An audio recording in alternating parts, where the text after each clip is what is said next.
Hello friends, welcome to my YouTube channel AG digital school.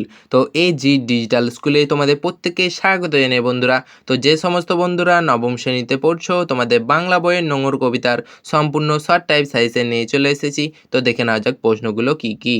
১ নম্বর প্রশ্ন বলছে, নোঙর কবিতার রচয়িতা কে? উত্তর, নোঙর কবিতার রচয়িতা হলেন অজিত দত্ত। ২ নম্বর প্রশ্ন বলছে, নোঙর কবিতাটি কোন গ্রন্থ থেকে নেওয়া হয়েছে? উত্তর, নোঙর কবিতাটি কবি অজিত দত্ত রচিত সাদা মেঘ কালো পাহাড় কাব্যগ্রন্থ থেকে নেওয়া হয়েছে। ৩ নম্বর প্রশ্ন, নোঙর কি? উত্তর, নোঙর হলো কাছির সঙ্গে বাঁধা লোহার অঙ্কুর বিশেষ, যার সাহায্যে নৌকো, জাহাজ প্রভৃতি জলযান বেঁধে রাখা হয়। ৪ নম্বর প্রশ্ন, কবি কোথায় পাড়ি দিতে চান? উত্তর, কবি দৌড় সিন্ধু পাড়ে পাড়ি দিতে চান তার তরীখানি নিয়ে। ৫ নম্বর প্রশ্ন, নোঙর কোথায় গিয়ে পড়েছে? উত্তর, নোঙর তটের কিনারে পড়েছে। ৬ নম্বর প্রশ্ন, সারা রাত ধরে দাঁড় টানাকে কবির কি মনে হয়েছে? উত্তর, সারা রাত ধরে দাঁড় টানাকে কবির মিছে বলে মনে হয়েছে। ৭ নম্বর প্রশ্ন, কবিতায় উল্লিখিত তড়িৎ চালক কে? উত্তর, কবিতায় উল্লিখিত তড়িৎ চালক হলেন কবি স্বয়ং। ৮ নম্বর প্রশ্ন, জোয়ার কি? উত্তর, চাঁদ সূর্যের আকর্ষণে পৃথিবীর জল ফুলে উঠলে তাকে জোয়ার বলে। প্রতি ১২ ঘন্টা অন্তর জোয়ার হয়।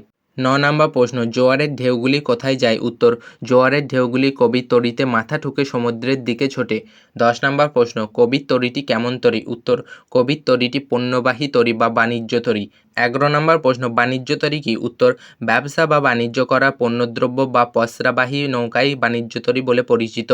১২ নম্বর প্রশ্ন, কবির বাণিজ্য তড়ি কোথায় বাঁধা পড়ে আছে? উত্তর, কবির বাণিজ্য তড়ি জোয়ার ভাটায় বাঁধা তটের কাছে বাঁধা পড়ে আছে। ১৩ নম্বর প্রশ্ন, কবির পাড়ি দেওয়ায় বাধা কোথায়? উত্তর, কবির পাড়ি দেওয়ার একান্ত বাসনা থাকলেও তার নৌকোর নোঙর তটের কিনারে পড়ে যাওয়ায় তার যাত্রা বাধাপ্রাপ্ত।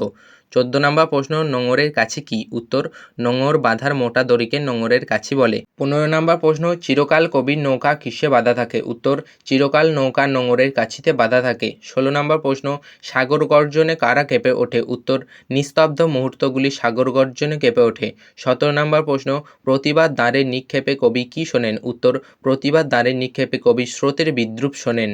১৮ নম্বর প্রশ্ন, তারার দিকে তাকিয়ে কবি কি করেন? উত্তর, তারার দিকে বিশেষত শুকতারা সপ্তর্ষিমণ্ডল ইত্যাদির অবস্থান দেখে কবি অকুল জলরাশিতে দিক নির্ণয় করেন। ১৯ নম্বর প্রশ্ন, কবির তরী নিয়ে বেরোনোর উদ্দেশ্য কী? উত্তর, কবির তরী নিয়ে বেরোনোর উদ্দেশ্য হল সপ্ত সিন্ধু পাড়ে পাড়ি দেওয়া। আজকের শেষ প্রশ্ন, ২০ নম্বর প্রশ্ন, নোঙর তটের কিনারে পড়ে যাওয়া সত্ত্বেও কবি সারা রাত কী করে যান? উত্তর, নোঙর তটের কিনারে পড়ে যাওয়া সত্ত্বেও কবি সারা রাত দাঁড় টেনে যান। তো বন্ধুরা, এই ছিল নোঙর কবিতার থেকে ২০টি গুরুত্বপূর্ণ প্রশ্ন। তোমরা অবশ্যই এই প্রশ্নগুলো ভালো করে প্র্যাকটিস করবে। এগুলো ভালো করে প্র্যাকটিস করলে দেখবে পরীক্ষায় এর মধ্যে থেকে প্রশ্ন কমন পেয়ে যাবে। তো তোমরা এগুলো খুব ভালো করে প্র্যাকটিস করবে। আর অবশ্যই কমেন্ট করে জানাবে ভিডিওটি তোমাদের কেমন লেগেছে। ভিডিওটি ভালো লাগলে অবশ্যই একটা লাইক করো। আর চ্যানেলে নতুন হয়ে থাকলে চ্যানেলটিকে অবশ্যই সাবস্ক্রাইব করে রেখো। তোমাদের জন্য এরকম আরও অনেক অনেক ভিডিও অপেক্ষা করে আছে। তো সবশেষে বলি, ভালো থেকো, সুস্থ থেকো।